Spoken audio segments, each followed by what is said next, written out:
법조팀 우정환 기자와 뉴스 추적으로 이어가겠습니다. 어서 오십시오. 국회의원 등 체포 지시를 받았다는 홍장원 전 국정원 전 차장과 그리고 오늘 나온 조태영 국정원장의 얘기가 다릅니다. 우선 좀 정리를 해주시죠. 네, 홍장원 전 국가정보원 1차장은 비상계엄 선포 당시 윤석열 대통령으로부터 싹 잡아들여라, 정리해라 이런 지시를 받았다고 했습니다. 네. 그리고 여인영 당시 국군 방첩사령관으로부터 체포 명단을 들었다고 증언한 바 있습니다. 방첩사령관이 얘기했던 그럼 이 사람들을 체포해서 방첩사 구금시설에 감금한 다음에 조사한다는 향후의 계획을 듣고. 근데 조태영 원장은 이게 아니라는 거잖아요. 거짓말이라는 건데 그것에 대한 그 증거로 메모를 문제 삼았습니다. 네, 그렇습니다. 그 재판정에서 공개됐었고 지금 화면으로도 이제 보시고 있을 홍장원 메모입니다. 저겁니다. 이 홍 전 차장은 여인영 전 사령관에게 명단을 들을 당시에 본인이 직접 흘려 적은 1차 메모가 있었고 보좌관이 이를 보고 다시 정자로 적게 한 메모가 있는데 네. 그게 바로 이 메모다 이런 취지로 얘기를 했었습니다. 하지만 조태영 국가정보원장은 오늘 그게 한 단계가 더 있었다. 보좌관이 계엄 당일에 적은 2차 메모는 이게 행적을 알 수가 없고 다음 날이 돼서 보좌관이 다시 적은 3차 메모가 있다. 이게 바로 이 홍장원 메모다. 이렇게 주장을 한 겁니다. 네네. 이걸 보시면 파란색으로 적은 부분은 그 보좌관이 쓴 거고 네. 검은색 부분은 홍 전 차장이 수정하거나 추가한 내용이라면서 쉽게 말해 이 내용이 오염된 메모라는 주장입니다. 메모가 4가지가 있는 셈입니다. 그래서 그렇게 되면은 홍장원 차장이 이게 좀 굉장히 중요한 일이라고 저도 헌재 기록을 보니까 지난 화요일 아주 구체적으로 설명을 했는데 그 내용의 뼈대가 사실과 다른 겁니다. 홍장원 전 차장의 그 메모 신빙성을 우리는 의심해 봐야 하는 겁니까?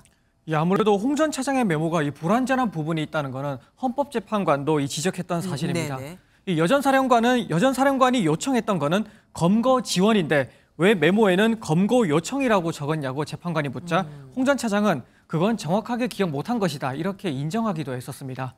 오늘 조 원장도 국정원에는 체포 권한이 없는 만큼 윤 대통령이 체포 지시를 했을 리 없다는 주장을 하는 근거가 되기도 하는 부분입니다. 윤 대통령 측이 홍 전 차장 주장을 계속해서 공격하고 있잖아요. 그 이유가 바로 이 메모가 탄핵에 결정적인 역할을 할 수 있기 때문 아니겠습니까? 네, 그렇습니다. 이 체포 관련 지시를 받았다 이런 진술 같은 경우에는 곽종근 전 육군 특수전 사령관을 비롯해서 다른 관계자들도 하고 있습니다. 네. 하지만 홍 전 차장은 이 메모라는 물증을 제시한 상태입니다. 네. 윤 대통령 측은 이 메모라는 물증의 신빙성을 깨야 하는 상황인 거죠.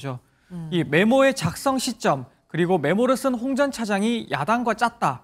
또 윤 대통령과 통화할 때 술을 마신 상태였다. 이런 주장을 하는 게 바로 그런 이유입니다. 이 메모가 그렇게 결정적으로 중요한 거라면 만약에 이 메모의 신빙성이 약해진다면 윤 대통령이 원하는 대로 그러면은 체포 지시가 없었다고 인정을 받을 수도 있는 겁니까? 아무래도 그거는 쉽지 않을 것 같습니다. 왜냐면요, 이 체포 지시가 있었다. 이게 홍 전 차장의 입에서만 나온 주장이 아니기 때문입니다. 네. 쭉 나열해 보면요, 체포 관련 지시가 있었다고 말한 사람은 홍 전 차장과 곽 전 사령관, 조지호 경찰청장, 김대우 방첩사 수사단장, 이진우 전 수도방위 사령관의 수행장교, 그리고 오늘 출석한 조성현 수방사 1경비 단장이 있습니다. 물론 체포 관련 지시가 없었다라고 진술한 적도 김용현 전 국방부 장관이라든지 여전 사령관, 오늘 출석한 조 원장과 김봉식 전 서울경찰청장까지 역시 적지 않긴 합니다.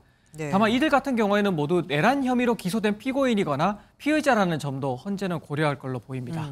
지금 우리가 계속해서 일련의 사태를 보면 윤 대통령 측도 그렇고 여권도 그렇고 재판장 안팎에서 지금 문영배 헌재소장뿐만 아니라 재판관들을 지금 계속해서 공격하고 있거든요. 이거는 결국 불리한 결과가 나오면 불복하겠다 이런 밑밥을 까는 거 아닐까요? 이 가능성이 없다고는 볼 수 없을 것 같습니다. 일단 윤 대통령 대리인단은 오늘 중대 결심을 할 수도 있다 이렇게 밝혔습니다. 이 구체적인 내용을 밝히진 않았지만 대리인단 총사퇴 이게 바로 거론되고 있습니다. 네. 이 헌재법을 보면요, 대리인이 없으면은 심판을 진행할 수가 없기 때문에 탄핵 심판이 중단될 가능성이 생기게 됩니다. 네네. 다만 이 헌재법을 같이 보면은 당사자가 변호사 자격이 있을 때는 대리인이 없어도 된다 이렇게 예외 규정을 두고 있어서 이 변호사 자격이 있는 윤 대통령은 해당하지 않는다. 그러네요. 이렇게 볼 여지도 있습니다. 네. 앞서 박근혜 전 대통령 탄핵 심판 때도 대리인단이 총사퇴 가능성을 언급하긴 했었는데 실제로 실행하지는 않았었습니다. 진짜 끝까지 가봐야 알겠네요. 지금까지 우정환 기자와 함께했습니다.